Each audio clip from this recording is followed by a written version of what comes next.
insert it. Anyway, here we go.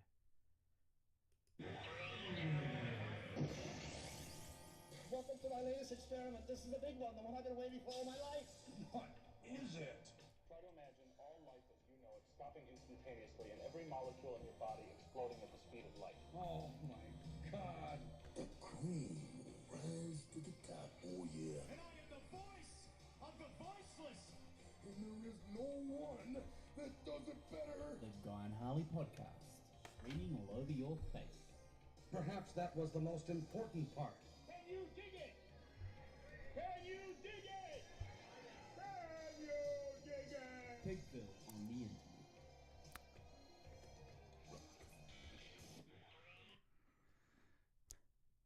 I'ma pull in, swang my door open, and then help another bitch out of the whip. And I don't give a fuck if you don't like it. Yeah. Just to show you that it's over. It don't matter what you gotta say about it. Yeah, I'ma put that bitch pussy in a motherfucking body bag. So that you know I ain't never coming back. I'm Harley Neville. Welcome along to the Guy and Harley podcast, episode 121, I believe. And I'm Guy Pigden. And who was that? That was my man, Post Malone. Right. So what is he saying here? I think he's saying... Is he saying that he's gonna... is he saying that he is going to annihilate a vagina with his penis? Or is he saying that he's gonna kill the person No, I think with he's. the vagina? I think he's saying that he's going to murder her vagina, Yeah. and only her vagina will need to go into a body bag. Right. I believe that's what he's saying. So he's going to annihilate it with his penis. Yes, but he is going to annihilate it so completely that it requires being put in a body bag. Right. So he's going to severely injure this woman's vagina. It's a very misogynistic lyrics if you delve into them. Very misogynistic. If you delve into them. But take them at face value, they're fine. So that was Post Malone. I've been really getting into a... You really love this guy, Post Malone. And here's some of his lyrics. Here's some of his best lyrics for you. So, you know. I've been really getting into my mumble rap lately. Mm-hmm. It all started with Little Peep dying, rest his soul. And that got me onto Little Xan. So I'll quote some of Little Xan's lyrics for you next week, maybe. You've also just been to Little Dorks. Yeah, I just went and saw Little Dorks. I just came back right now from little Richard Dawkins. Little Richie Dawkins. Yeah, so a hero of mine, somebody who changed my life with one of his books. Actually, I've got the book right here. I'm going to show it to the live streamers because I've got the book right here, and just open that bad boy up, and it's been signed by the man himself, Richard Dawkins, tonight. And so the book I got him to sign for me is one called... Hang on, sorry. Harley's microphone's gone funny. It's gone on a funny angle. Sorry, I fixed it. Sorry about that, guys.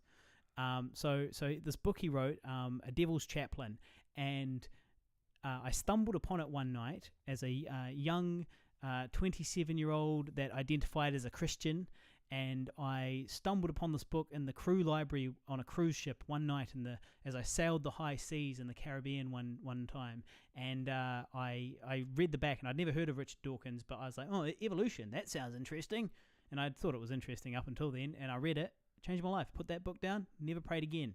And so tonight I got him to sign that very book. Did you say anything to him? I said, hello, Mr. Dawkins.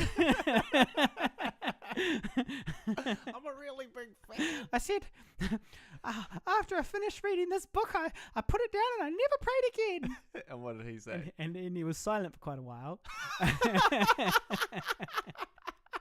He was silent, somewhat awkward, somewhat uncomfortable for quite some time. And then he was like, well, that's good to hear.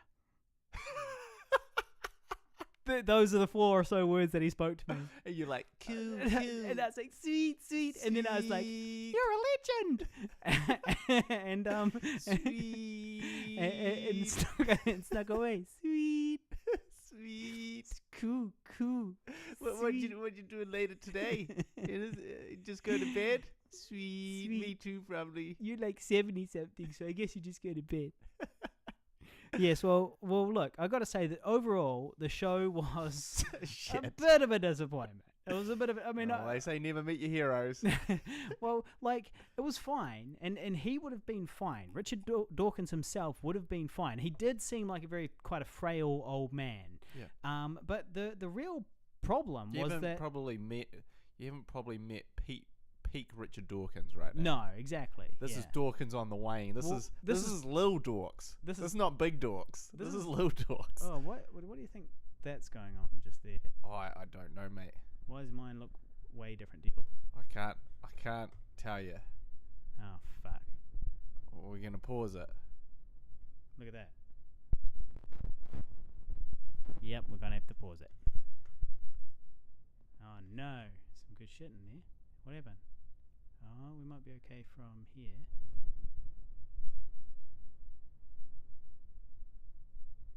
Oh, there. Is that about where stop it. Is that about where I dropped it? You haven't probably met peak Richard Dawkins right now. No, exactly. Oh, This yeah. is Dawkins That's on the fucking wane. fine. This is Lil Dorks. This is not Big Dorks. This is Lil Dorks. Oh, what do you think that's going on? Okay, so it's Just a weird thing. just a weird thing. Okay, so peak dorks. Dawkins on the wane. This is Lil Dorks. This is Dawkins on the wane. This is Lil Dorks. This is not Big Dorks. This is Lil Dorks. Oh, what? Yeah, we're fine. Was it there? Nah. What happened? Dawkins on the wane. This is Lil Dorks. This is not Big Dorks. Okay. It's a bit of a fiddly, like, to do it, to delete, right? It's like you've got to, Slide it back. and then delete from there. Like Yeah. and delete.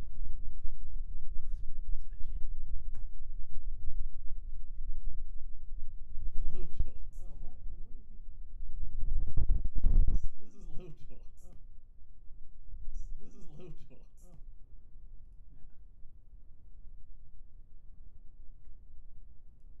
Dorks. This is Lil Dorks. Oh. We'll just go from here. And I'll either tidy that up later. Oh no. Or I won't. Yeah. What are we saying? Lil Dorks. This is not Big Dorks. And then what were you going to say? I'll continue. Okay. This is like Benjamin Button Dorks, you know, when he's come back round to and he's like a baby, but he's real old. Right. Yeah. That's who you're basically talking to So now. I've been chatting. Yeah. Well, look, I'll tell you what was really disappointing about it was that. So I'm sitting there, and out walks the host. And who's the host? A renowned local intellectual? No. Who walks out? Fucking Mikey Havoc from the 80s band Push Push. He walks out with his long hair, and he goes, "Hey, welcome to the show." And he was like reading directly off his notes, just as if he had never seen them before. "Hi, welcome to the show of Richard Ricard. Hawkins." Stephen Hawking. No, he's Richard- dead. Richard Dawkins. Thank you. You know, and I was like, okay, well that's weird. And then you can imagine that my concern when I realised that Mikey Havoc was one of the people interviewing Richard Dawkins, and I was like, well, why would they? That's weird. Like when we were at Neil deGrasse Tyson, the person that interviewed Neil deGrasse Tyson was a renowned local and sexy intellectual whose name is Nano Girl. And Mikey Havoc was neither of those things. He was none of those things. You know, and so Nano Girl, and with Neil deGrasse Tyson, Nano Girl came out. She does a little bit. She talks for a little while. She introduces Neil deGrasse Tyson, who comes out. Then he does a monologue, a sort of interactive monologue, and then the next part of the show is Nano Girl comes back out. They sit there and have some intellectual discourse, and then after that, the audience can ask questions. But in this case, it was like Richard Dawkins was kind of sitting there, and he was being interviewed by Mikey Havoc, and and some other random bum radio presenter. I hadn't even heard of him. And it might as well have been Beavis and fucking Butthead, basically. Because honestly, it was like, why are these people asking? And I wouldn't normally kind of say this type of thing, because I don't actually believe in myself, and all of this bravado is actually just a defense mechanism. Because you are. What it boils down to is essentially you are Butthead. I'm Butthead. So you would never really put yourself on a pedestal unless... But in this particular instance, I think I would have done a better job, basically. Also, just for the record, Mikey Havoc is like the MC and moderator at burlesque shows. Yeah, well, that's his regular gig. It's fucking weird. He goes, he So he's used to a bunch of girls, half naked, dancing around a pole, or not a pole, and dancing around in synchronized sexy dancing, right? And then he's like, hey, what do you guys think about that? Give it up for the next. And there was, I remember going to the burlesque show, and one of them was dressed as David Bowie from The Labyrinth. And it was very sexy. I was very confused. She's throwing the baby up in the air and stuff. Yeah. But anyway, that's what he's used to emceeing. Yes. And then now he's interviewing Richard Dawkins. It was the weirdest thing, honestly. I was really baffled by that. Normally he's interviewing sexy, cross-dressing David Bowie burlesque girl throwing a baby in the air. And now Richard Dawkins? Just eating babies because he's an atheist. That's what they do. So yeah, it sort of seemed like he didn't really understand the subject matter, and his questions were a little bit like, So yeah, it was pretty weird. And also there was like a kid who had like a really long introduction to his question, and was talking about all this. So it was like how much Richard Dawkins had affected his life and all that type of thing. And then his question was, so I was wondering if you played your own voice in South Park, where you married Mary Magdalene, and Dawkins was like, next question, and then just turned to the next one, just totally shot him down.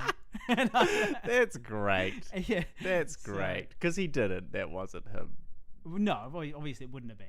But that's hilarious. Now we better take this wee second to just say hello to all of the live stream listeners. Hello there, Viren. Viren's one of my favourites. This is the show, Viren. This is it, mate. This is the fucking show. And Shy Ho's here. Damn, I love a Shy Ho. And then Godzilla NZ finally caught the live podcast. Well, you know what, mate? You're lucky, because we just did it sort of randomly now, coming home. I've just come home from the Richard Dawkins show, and I've just come home from an intense physical writing session. Yeah, so a real serious write session. I was just writing my little heart out there for 3 hours. Yeah, with Emmy the Vegan. Yeah. From Emmy the Vegan.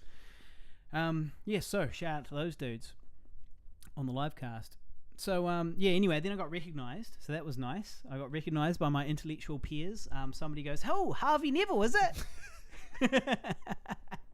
And I was like, "Yep, that's me, mate." That's me. What up, mate? What up? And he was like, "I've been following you since you put out your poem." Oh, I thought he was going to say, "I've been following you since Disgusting Hairy Man." Nah, I've been following. I'm just showing the live stream as my T-shirt. Oh, there it is. Deny gravity, but you'll still fall off the roof. Think about it. Fucking think about it. That's the final line in one of my poems. And yes, anyway, I wore that so that I could, obviously I'm a businessman, and I'm trying to get a bit more online earning, and so I wore my poetry t-shirt for my Richard Dawkins photo, so that when I get that photo, I can then post it on Facebook and stuff and say that Richard Dawkins endorses my clothing. It's so funny that lie. Both your heroes you've managed to upset somewhat and scare when you met them. You know, that was meet your heroes, make them a little bit uncomfortable and worried for their own safety. Yeah. Through your presence and how you spoke with them. So that's good. After the show, I had to wait for Guy to come pick me up in his Prius. and I was every single time a Middle Eastern man in a silver Prius came past, I was like waving frantically, thinking it was you. trying to wave him down. Why isn't he stopping? One of them even pulled over, and I was like, "Oh, sweet, he's here." And then I went and opened the door, and it was like some other fucking guy.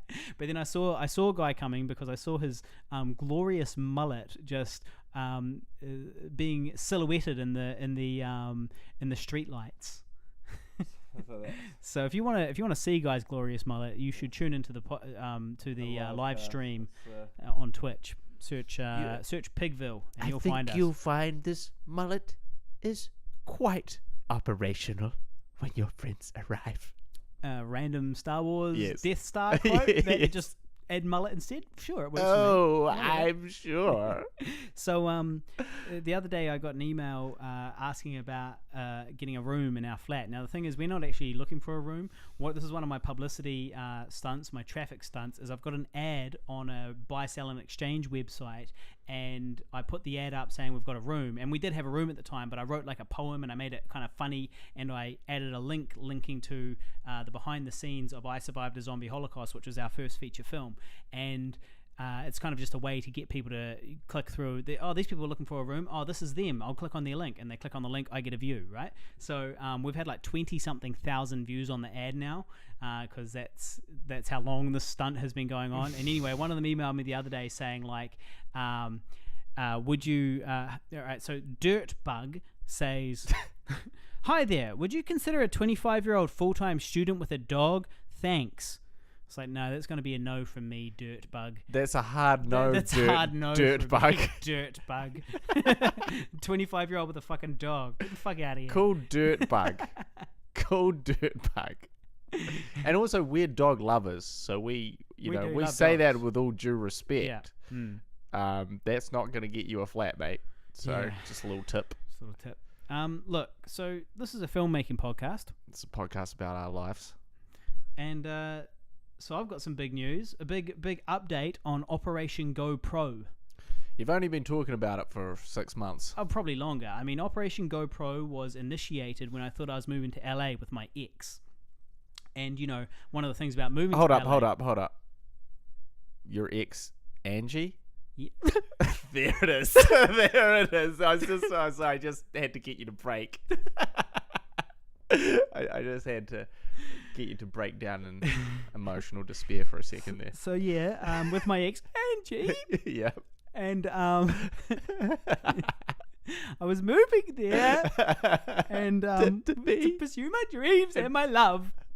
And so I was meant to be moving there, and part of the thing about moving to LA was that my visa was going to be career specific, meaning I could only earn money as a performer legally. I couldn't be a waiter at night to pay for my auditions during the day, which is part of the challenge for a foreigner trying to make it in Hollywood, to move over there and stuff. You either have to work under the table or just be a fucking rich guy that can afford to just live over there for however long it takes to get cast. And so it's really tough. And so anyway, I had all these plans, and on May 10th of last year, those plans were ripped out from under me when she broke up with me. You wrote a poem about it. I wrote a poem about it. It's a whole thing. Look, just go back and listen to the archives, okay? It was I believe it was episode 100. You did a big poem. It is a good poem. There. It's a great poem. It's a great poem. And so, anyway, the point I was getting to was that I got dumped on May 10th, and for a wee while I was quite lost there. Like, what the fuck am I going to do with my life? What the fuck am I doing? I've got nothing to contribute to the world. So it's been exactly a year. Exactly 1 year. And so I was quite lost for a while. Then it occurred to me, all right, Harley, look, you still got to chase your dream, all right? You still got to do it. Screw the love side of it. You got to just chase your dream anyway. Keep saving your money. Keep trying to build your online income, and let's go pro, just like you were going to in LA, but do it in New Zealand. And that's what Operation Go Pro was. So I started saving with this intention of quitting my job, my full-time, safe and quite cool job, in order to pursue my creativity full-time. Well, I've been talking about it for months, and I've got to say, today is the day. Today I gave notice at my work, and I am officially going pro with my filmmaking. in 6 weeks' time, not today. No, but I gave my notice today. So it's all official. But I gave 6 weeks notice. It's all part of Operation Don't Burn Your Bridges.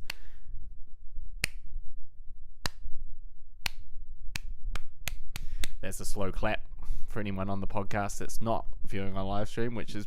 I think they could hear it was a slow clap. Yeah, it's a slow I think clap. Jeremy Housen's smart enough to figure that out. It's a slow clap.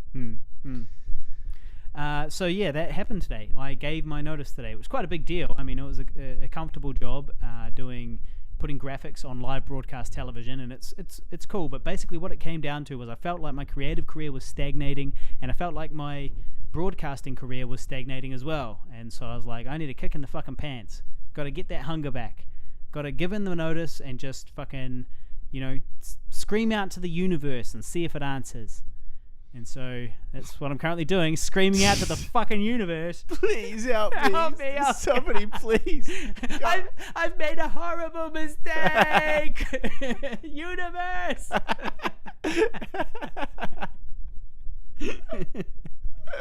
Yeah, well, it's good stuff. So yeah. So is this a man? Is this the inspired action of an artist chasing his dreams? A man who just chooses to shake off the shackles of the pleb life, throw caution to the wind, and just see what fate brings? Or is it the irrational behavior of a short, bald, single 35-year-old failed artist entering his midlife crisis? Time will tell, right? It'll either succeed or it will be the Harley's last gasp of his creative career. Well, what if you don't succeed? What then? Just it's probably best if we don't think about it. I mean, we don't want to take the podcast to such a dark place. Okay. But I mean, I do feel a certain. I mean, look, here's the thing. There's nothing like turning fucking 35 on April 13th and then having a motorbike crash on April 14th to remind you that you're a fucking sack of sentient meat and not a single day is promised to you, and your dreams and aspirations won't find you. You've got to go and find them, And so after all of that, I looked to the future. This is a favorite trick of mine. When I'm deciding on big decisions, if I should do something, if I've got a big decision ahead of me, here's what I do. I take that saying, hindsight is 20/20. So what I do is I cast my mind into the future, and then 10 years, 5 years, however long I need, I cast it into the future, and I look back on this decision, and I wonder, and I ask myself, which decision would I have preferred if I made? Which decision do I think would make me happiest in hindsight? Attempted to use that 20/20 hindsight. And look, the answer is always the scary and more exciting one, the scary and harder one. So I quit my fucking job today, guys. So if you're watching on the live stream, if you could give me some cheers, that'd be good. Updates to come. Updates to come. Operation GoPro is fucking live. In 6 weeks' time. And 6 weeks is very important. I don't want to burn any bridges. Operation Don't Burn Bridges. Because I might be going back to that fucking place with my fucking head in my hand. So you know how I quit my job to become a professional vlogger? And become a big Twitch celebrity? Yeah, it didn't work out. Yeah, Viren's not giving me any fucking money. It's just funny that you're like, my whole new life starts today. Well, in 6 weeks' time, actually. But it's today. It's today. Well, the thing is that, today was the official... Honestly, I actually kind of felt like crying a little bit afterwards. I wasn't like, woohoo! I was like, oh man, I'm going to really miss these guys. Yeah. Well, I say good luck to you. I'm on board. Good. Because I really need my best friend to be on board. I think it's... you got to do it. You got to give it a shot. Just don't be lazy. Well, that's going to be the big problem. That's my only advice. That's going to be the big problem. You wake up and you're like, what am I going to do today? I'm fucking lazy. I'm going to fucking smoke weed and jerk off. Yeah. And then what do you know? 6 weeks has gone by.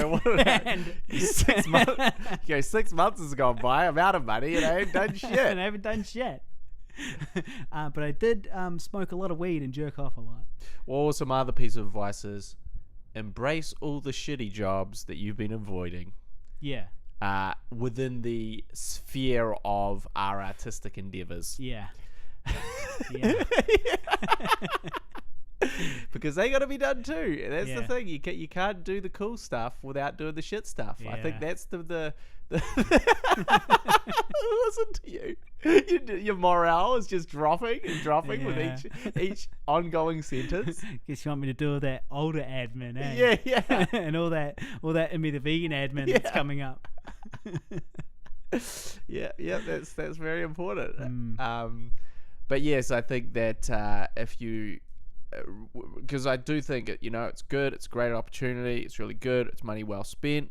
I'm all for it. But you also can't sort of go on and just be like, but I'm just doing the cool shit.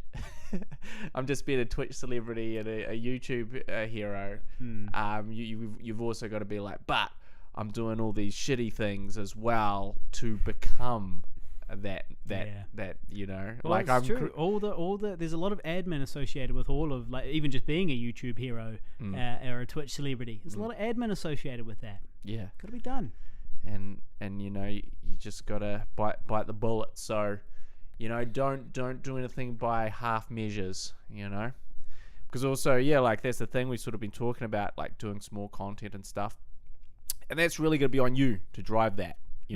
You got to be like, Guy, are you free this day? And I'll say, yes, for half a day or whatever. And you go, cool, well, we're shooting this then.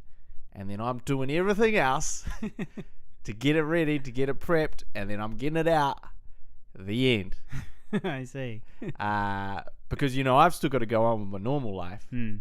And I'm still sort of actively doing things, day to to progress things along as best I can. So, if those things are to happen, you got to take the wheels, my bro. Well, we'll start with Emmy the vegan, seeing as we've set shoot dates for that now at the end of June. So we'll just see how the admin goes on that. I've already started rounding up my underlings that I'm going to get to do all the work for me. So So you know what I said about doing the shit Look, stuff too? I've rounded up all my underlings and I'm not doing them. Thank you very much. Look, Next question. As long as the shit stuff gets done, all right? That's you the go, main you thing. go, thank you very much. I'm Donald Trumping this. Hey, he's the most powerful man in the fucking It Western is. world. It is. And maybe even the world. So Yeah. So, Donald Trump in it. That's a good way to do it, I guess. Yeah.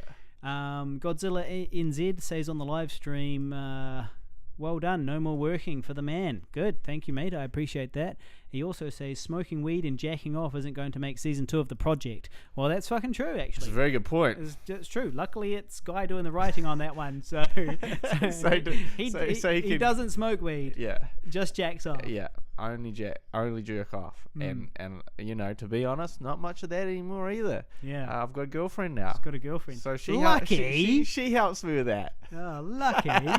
Spoiled. Oh, man. she helps me a lot with that. Jerking off admin. This is an important part of getting through the day.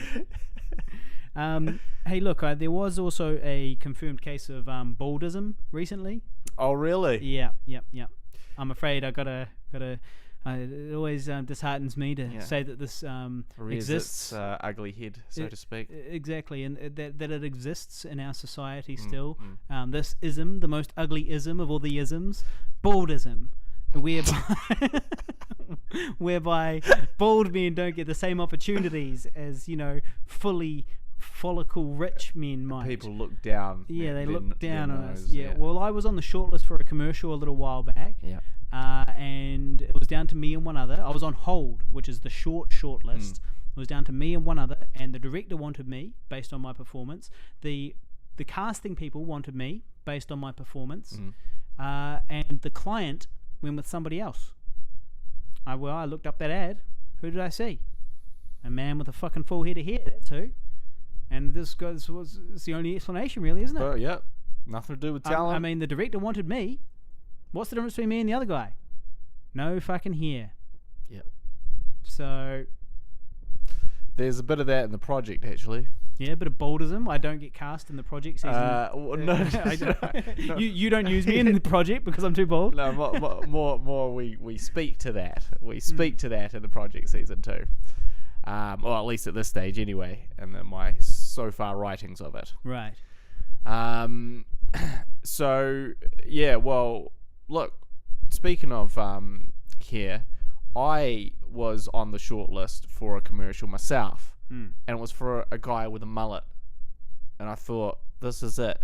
This is the only time that this hairstyle will ever be anything but not negative for me. You know, this is the only time that this, like, I was chosen for this commercial. This is me. I literally, this mullet that has been growing for, you know, like over half a year has come to this point where I get this and I make $3.5 or $2.5 grand, however much it was, because I am the mulleted man for this job. They're looking for a guy with a mullet. That's the only thing they need, a guy with a mullet. Well, it also just happens to be that I'm a very talented and experienced actor, you know? And I have a mullet. They were only looking for a guy with a mullet. So I'm one-upping that. And I was like, oh, I've got this in the bag. I also just had to give a look. Now, if you're on the live stream, you can see me give the look. I'm going to give the look to you now. I'm ready. Okay. Oh, that was good. That was good. So obviously you can't hear that if you just listen to the podcast, but that was an amazing look. All right, that was good. You know, you would hire me based off that look. And Search Pigbill on Twitch. You can watch it later. And so I came into this audition full of vim and vigor, and I then sat down next to a guy with a longer mullet than me. Oh. And I was like, that shit nice. Whoa, what the hell is this? There's someone dumb enough to have a fucking mullet other than myself in the year 2018?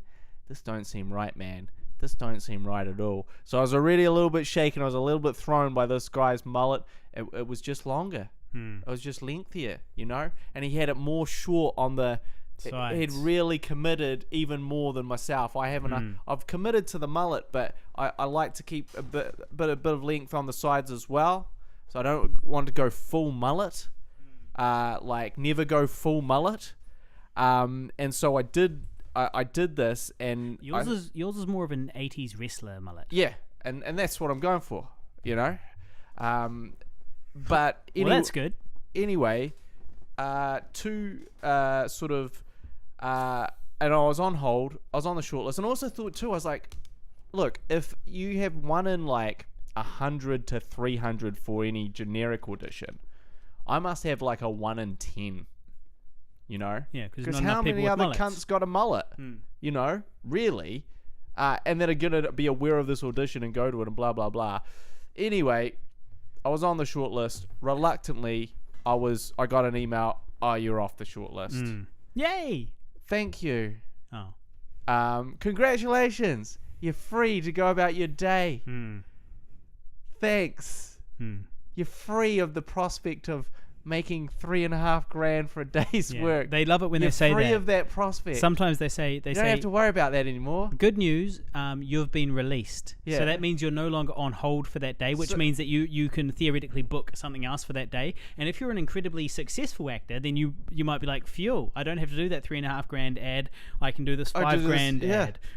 But I can do this TV show that I'm in without having to fuck around. But for us, it's like, congratulations, you've been released. Oh, great. I get like on hold like twice or 3 times a year if I'm lucky. Yeah. I realized as well why I haven't been cast on Shortland Street yet. It's because it's Shortland Street, not Short Bald Street. Huh? In case you're counting, that's their joke number 1 for the podcast. That was good. I like that. I was a fan of that. That's kind of, that should almost be in the project. That line, it should almost be like. Yeah. Well, that's what maybe what the producer could say. Yeah, exactly. Like, hey, this is Short Land Street, not Short Bald Street. Get the fuck out of here.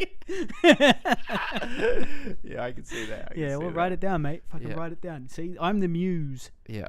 I'm the muse. No, I like it. So look forward to that in the project. That's in there. Look forward to hearing that joke again. That's in there. Yeah, look, hey, this is a filmmaking podcast.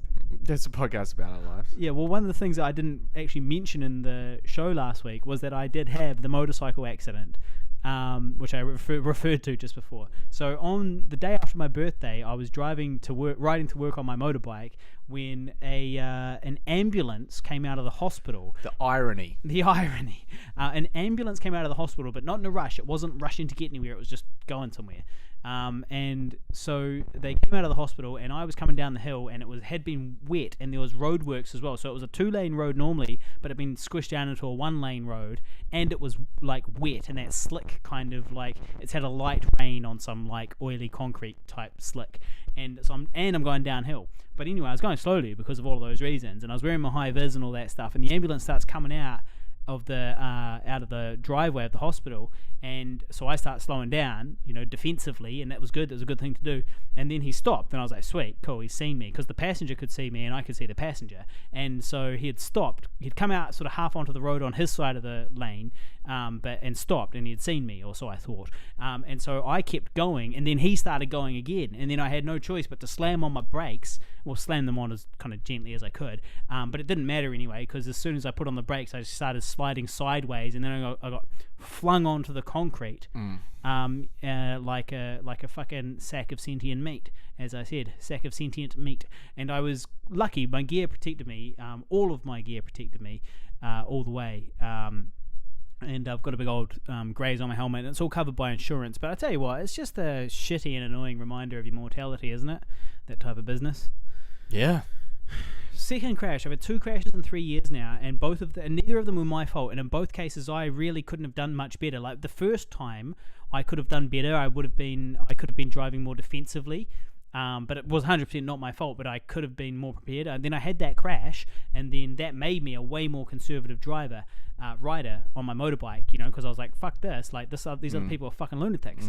They're not even fucking looking anywhere. And then, and this time though, I was super cautious, and it was absolutely not my fault, and I still ended up, didn't matter, I was the guy fucking splattered on the concrete at the end of it.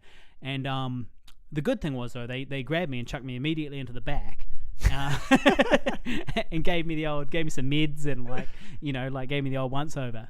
Put but your I feet was, up. Yeah, I was okay, and I got out of work for the day. I instantly, had to call in work, obviously, because the police had to come and all that stuff, and I was on my way to work when the crash happened.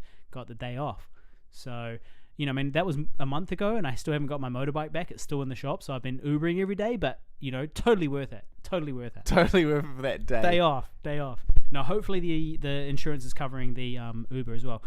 To Shy Ho, who is asking on the live stream, yes, I am on Discord, but I'm not entirely sure what to search. Either search Pigville or Harley Neville, and I've got to figure out how to finish setting all that up, but I'm getting there.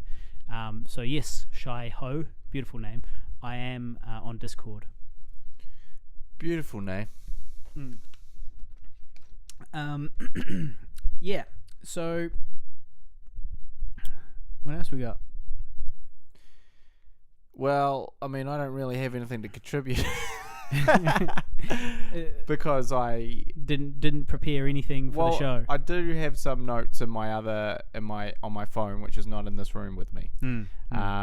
And I'm trying to think of anything interesting that I've done recently, and to my mind, I haven't done anything. Although I did get a funny message from Alan George, our friend, the other day, where he was like, he saw me at the premiere of someone else's premiere, where I was doing filming. Yeah, you were working. And he was like, what the hell is the director of I Survived a Zombie Holocaust doing filming someone else's premiere? Yeah.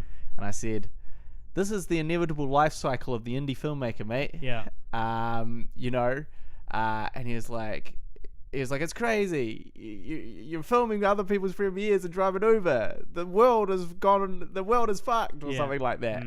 And I was like, yeah, just shows where you are. But also, I did make a note. We're all struggling, we're all in the same boat, because the event staff, like 2 of the event staff, one of them was the girl that starred in the Guy and Harley show. So her career's really took off since appearing in that. Yeah. I forget her name. I remembered her name and now I've forgotten it again. And there was also another actress. So two of them were event staff, like serving drinks and stuff in the same way that I was filming. You know, happens to the best of us. Yeah. Well, look, I was actually thinking. I also saw our friend Joss there as well. She was there, but attending the premiere. Hobnobbing. Yeah, hobnobbing with the rich and famous. Right. While you were working. While I was filming the rich and famous. Well, there's a thing here in Auckland called Action Actors. It's called Action Actors. Yep. And it's basically temp work for actors, and basically they just send out an email every couple of days. It's possible they were working through that. Right. Yeah. Well, it's a company that sends out. It has a big list of actors on their database, and they have a whole bunch of jobs that appeal to actors because they're casual and they're often entertainment related. So, for example, it might be serving drinks at a premiere, and they get you in, and it's the actors win because they get casual work, and obviously a lot of the time the people hiring them win as well because they get beautiful, confident people to do shit for them. And so I'm thinking about I'm going to have to do a bit of that probably. I'm probably going to have to join up with Action Actors now that I'm fucking unemployed.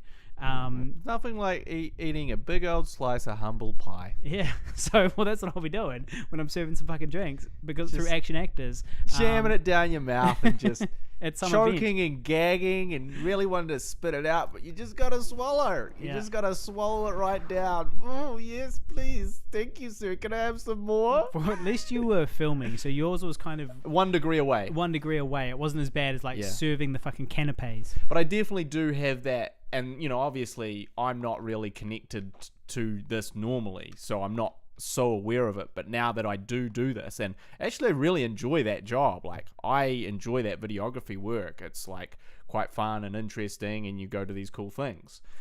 So on the one hand, I do enjoy it, but on the other hand, there is a real awareness of where you are not. Yeah. You know what I mean? Yeah. Like, and also, like, for instance, this premiere, they had these giant, like, broken hearts, like, installations kind of put up in the theater that honestly, they had probably 500 people in the, like, all at this premiere. Like, it was so many people. They had literal red carpet laid down, actual purple, to match the Breaker Uppera's thing.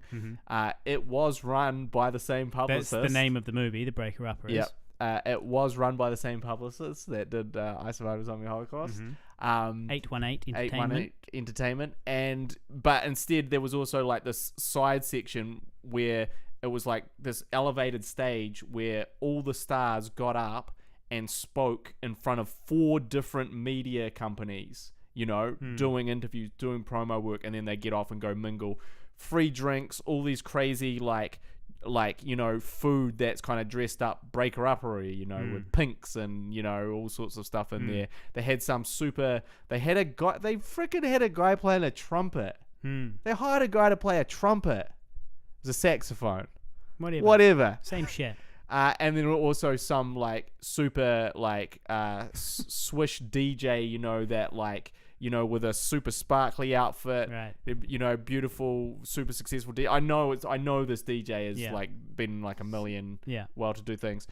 With the guy with the frickin' saxophone and like all this stuff, and I was just trying to like visualize in my head the cost of this one night was easily 50 grand. Yeah, easily, which is way more than the entire P&A spend, production and advertising spend, on I Survived a Zombie Holocaust. So that one single night of this premiere that they spent was more than we spent in, however months we were promoting and getting it out there. But it just puts things into perspective, really puts things into perspective. Well, if you listeners would like to go and check out I Survived a Zombie Holocaust, you can go facebook.com/ISAZH, and there's various ways there to go watch it. It's on iTunes, AT&T, TMC.